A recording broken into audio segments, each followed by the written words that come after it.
At the last World Economic Forum held in the Swiss town of Davos last January, economic experts and political analysts conveyed that the financial crisis that began in the United States in 2008 and dragged on through worrying spikes in several European countries is close to an end.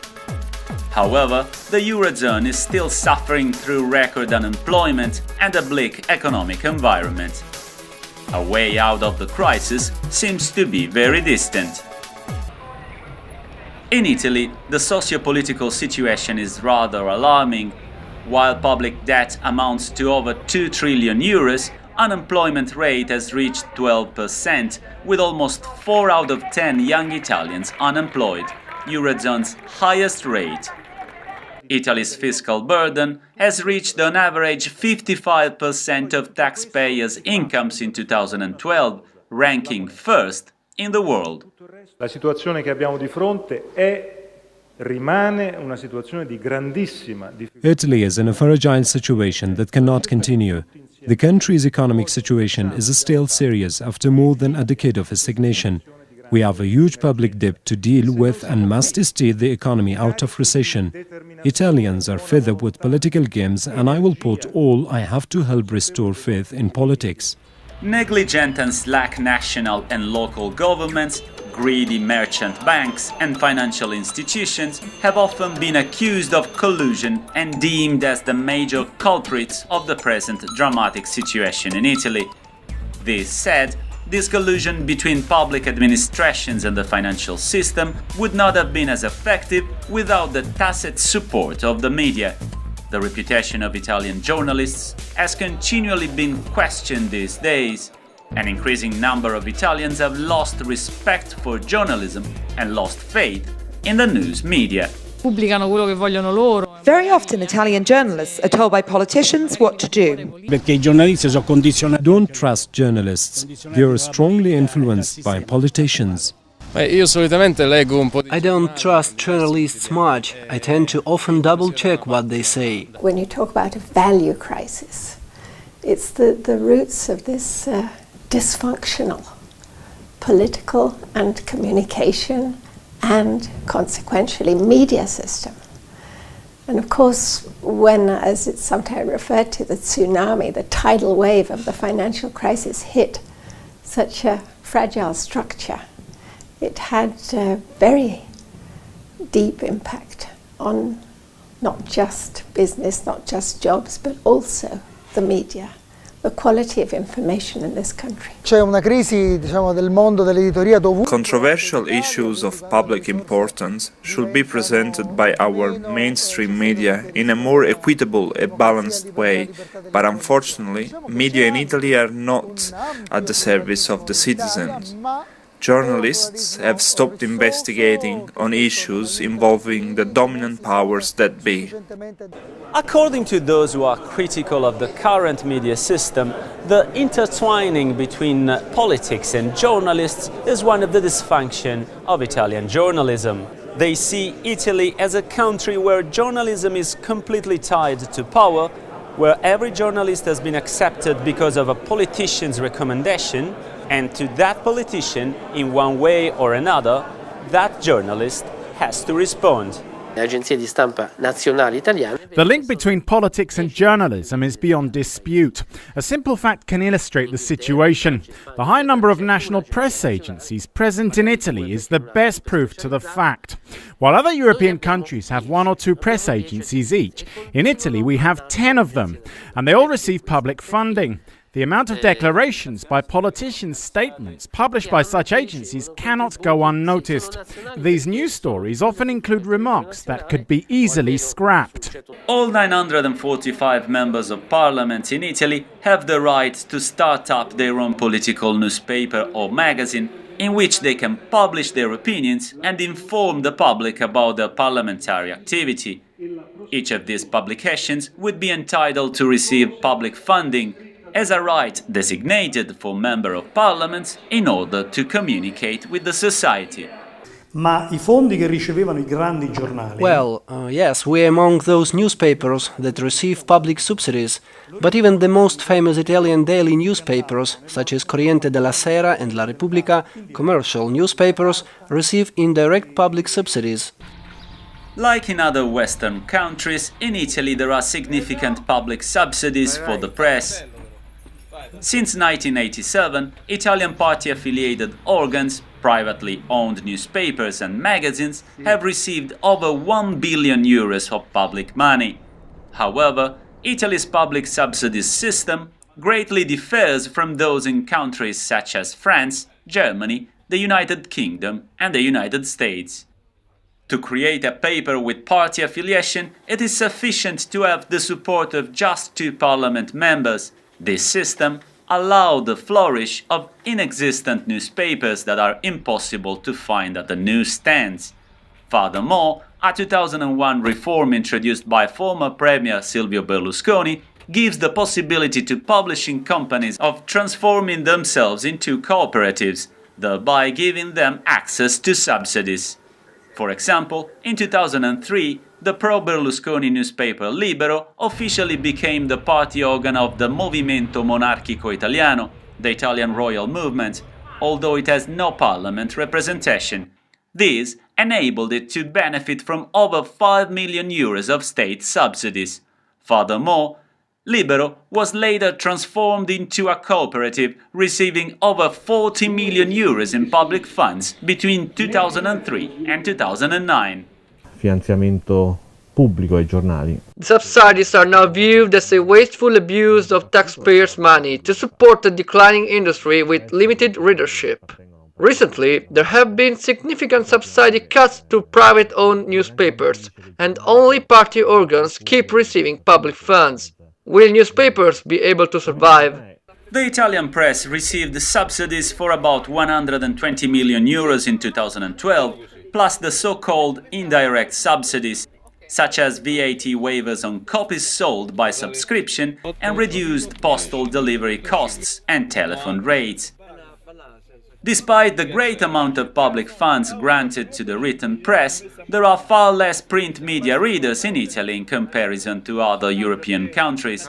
According to a research study published by Oxford University in 2011, while Italy scores third in the amount of newspaper subsidies per inhabitant in Europe, it has by far the lowest number of sold copies. 103 for every 1,000 printed copies, compared to 152 in France, 283 in Germany and 307 in the United Kingdom.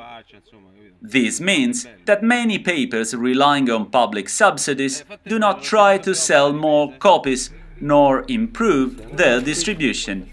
What happens to the thousands of copies that are not sold every month then? They get thrown in the garbage chute. The criteria used in hiring journalists is also questionable. Political affiliation takes precedence over talent. Their goal is to secure the funds and distribute jobs to political affiliated journalists. Ed è anche un modo dei politici. Public subsidies are used by politicians to treat the press. Because in the past 20-30 years the major newspapers have become an arena, an open space for political debates.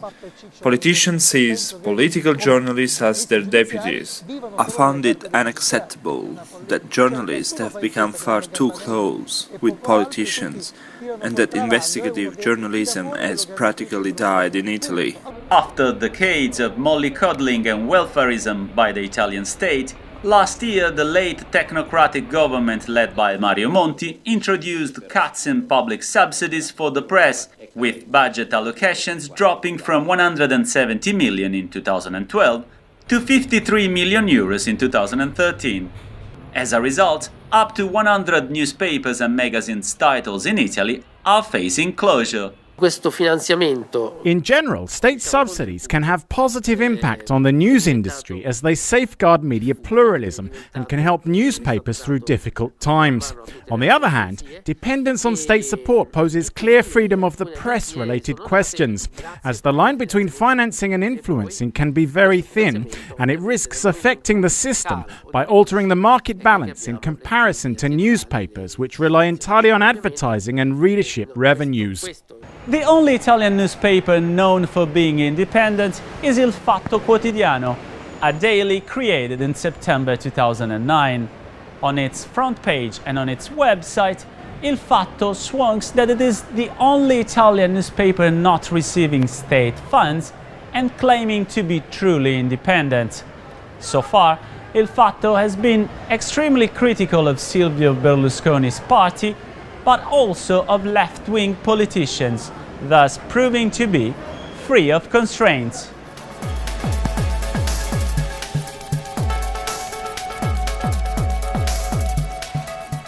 Il Fatto Quotidiano è nato senza finanziamenti pubblici. Il Fatto does not receive public subsidies. We do not want to have lords and masters. We want to feel free to keep our readers, who are also our editors, informed on what really happens in Italy. Some newspaper titles have banks and big financial groups among their shareholders, and they are often prevented from telling the truth to their readers.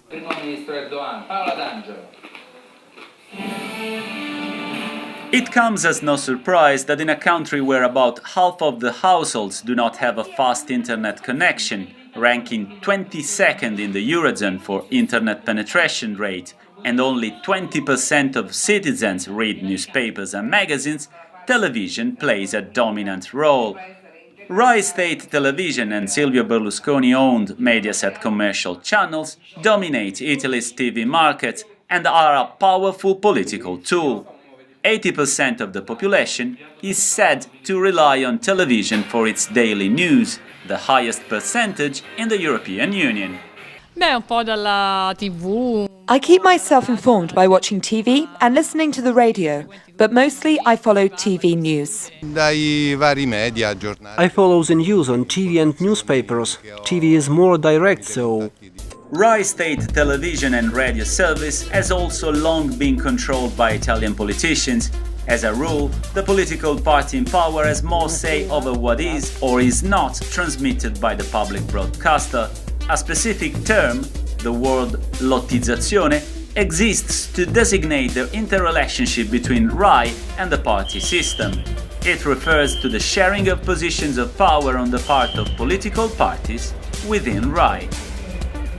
During media tycoon Silvio Berlusconi's last spell as Prime Minister between 2008 and 2011, Rai 1 was controlled by the centre-right majority, Rai 2 was under the influence of Berlusconi's allied Federalist Northern League, and Rai 3 programming was controlled by the centre-left opposition. Che il giornalismo è al servizio della politica. Journalism is at the service of politics in Italy. It's as easy as that. While journalism used to be investigative some time ago, lately it is just a form of support to politicians' activities. We are the mouthpiece of politicians. I was once covering the inauguration of a magnificent building in northern Italy, and one of the ministers of the time told me he wanted to make a political statement.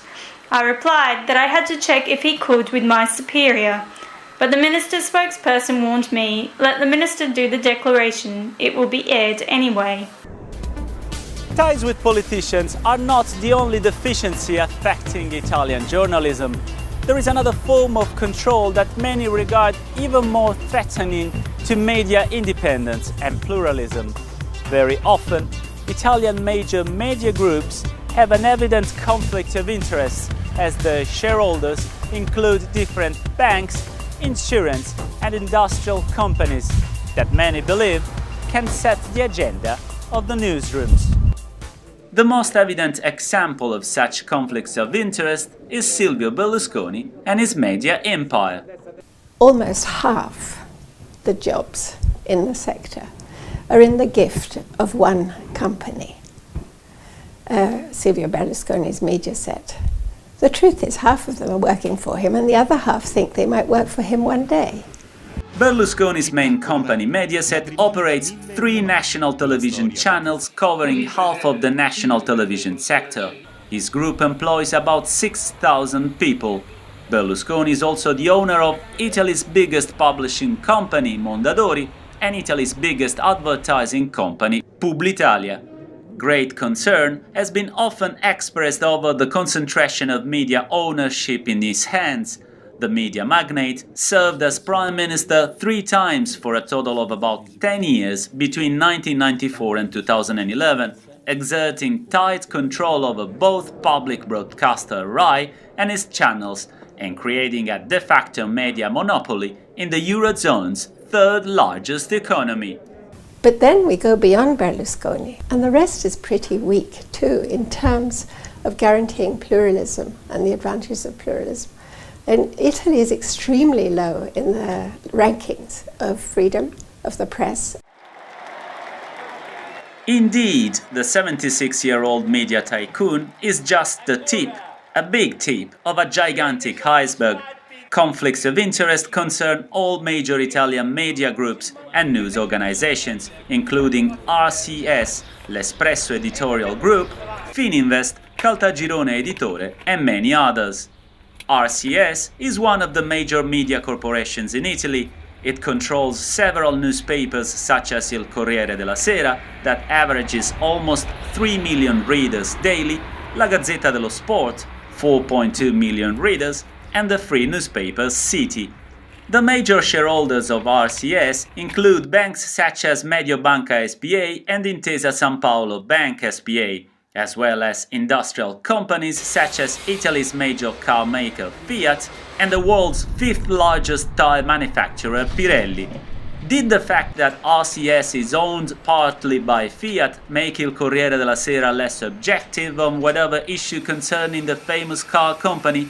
In past years, Fiat has transferred the production of a significant amount of its cars in Poland and Serbia, where labor cost is cheaper, leaving thousands of workers in Italy in a pit of economic oblivion. Some feel these events were covered in a partial way by this media. Spesso e volentieri può capitare per la semplice ragione che It often happens that newsrooms do not publish a particular piece of news because it goes against the interest of their shareholders. Who controls newspapers? Which companies and which entrepreneurs in particular? Who are shareholders? Finding this sort of information should be easy for readers, but unfortunately, Italian media hardly knows what the word transparency means. Nella stampa ci sono interessi economici, culturali, ideologici. In the media sector, there are lots of economic interests at stake. That's beyond dispute. I am personally keen to fight against these interests in the name of ethical journalism, but I'm afraid that the price to pay would be too high. Either we introduce a new tough law on conflict interests dismantling the current system and forcing lots of newspapers to close, or we introduce state journalism with the media serving the needs of authorities. But if you go look at local media, for example, you find a preponderance of companies who are in the public procurement. So their finances are in the gift of politicians, and you find a lot of companies with interest in healthcare and construction and transportation. Those are the ones who invest in the print media in this country, not because it makes money, but because it enables them to do deals with politicians. In addition to the pressure associated with political, financial and industrial conflicts of interest, Italian journalists are subject to intimidation of all sorts. The Organization for Security and Cooperation in Europe recently condemned the sending of a parcel bomb to the Turin-based headquarters of the daily newspaper La Stampa. However, the event at La Stampa is only the latest in a string of cases where journalists have been attacked and intimidated in Italy. It is a worrying trend that communication experts say needs to be promptly addressed by the Italian authorities.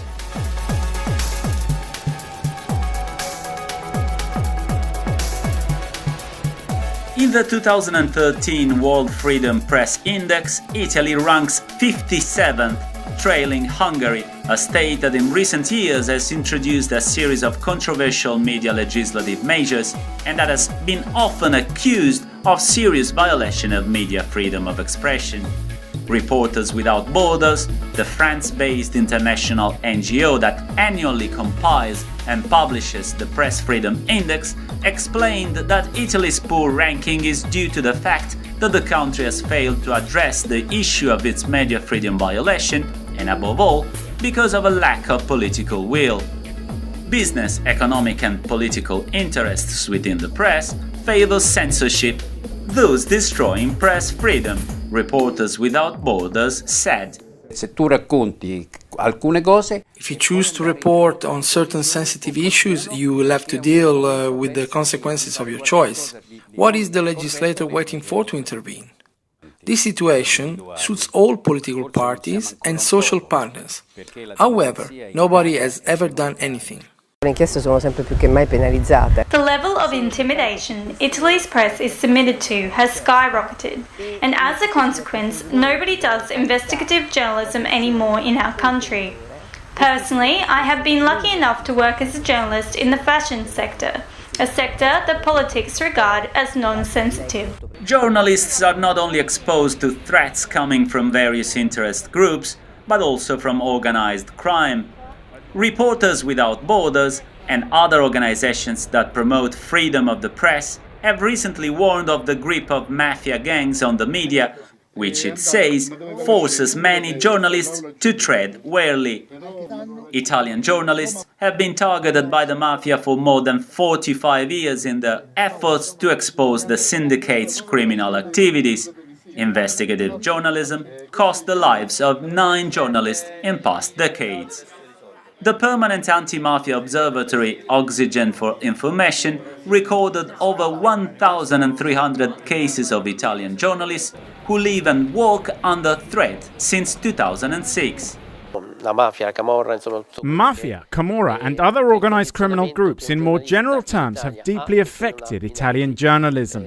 We have already recorded 130 cases of journalists who have received threats since the beginning of 2013. Many journalists were killed in Italy simply because they were doing their job. However, there is also another kind of intimidation that comes from the law itself.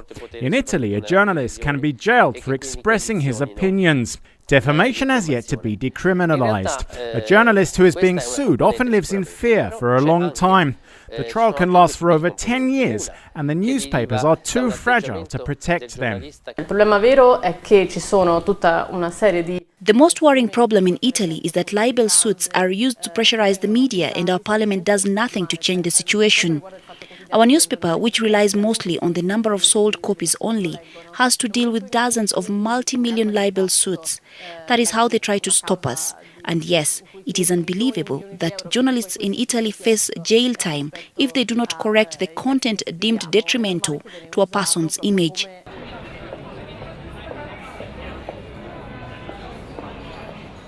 Other pressures affecting Italian journalism also come from within the profession itself. In particular, being a female journalist in the Italian male-dominated media sector is extremely difficult, even today. It is not uncommon that women who are willing to access the world of journalism are asked for sexual favors to obtain a job or be offered simple apprenticeship. Purtroppo si impera. Sexism rules. It totally does, unfortunately. And all the fights that we women have led to obtain recognition of our intellectual capacities are becoming vain. Devo dire che è ancora una società maschilista la nostra. Sadly, we still live in a society dominated by men. I was offered some work in exchange for sexual favors, but I refused. It is said that all practices based on sexual matters still rule in our sector. Finally, journalists do not have a choice when it comes to being associated with a professional corporation. Although the economic and institutional crisis deepens and many voices are asking Italy to ease access to the professional labor market by abolishing the system of corporation, in order to work as a journalist, one must belong to the Ordine dei Giornalisti, the Order of Journalists that is run by the National Press Federation. There are about 100,000 journalists in Italy, but the number could be much higher if the journalistic professions were not regulated by the Ordine dei Giornalisti, ODG. Nell'Europa l'ordine professionale non esiste. In other European countries, journalists set up their own association and unions. In Italy, the situation is more complex. The ODG was created by law in 1963, and in more than 50 years, nothing has changed.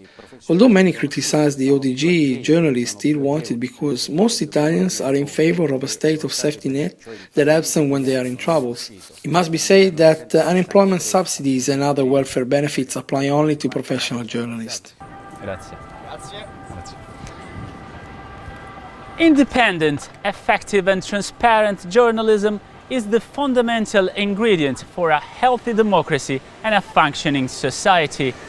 The media are the essential watchdog of power in a society with the duty of reporting abuses and violations of citizens' rights. The lack of independence of Italian media is one of the many factors of injustice and mistrust of national institutions. It is essential to empower independent media in order to correct political institutions as well as to appease the volatile society in Italy.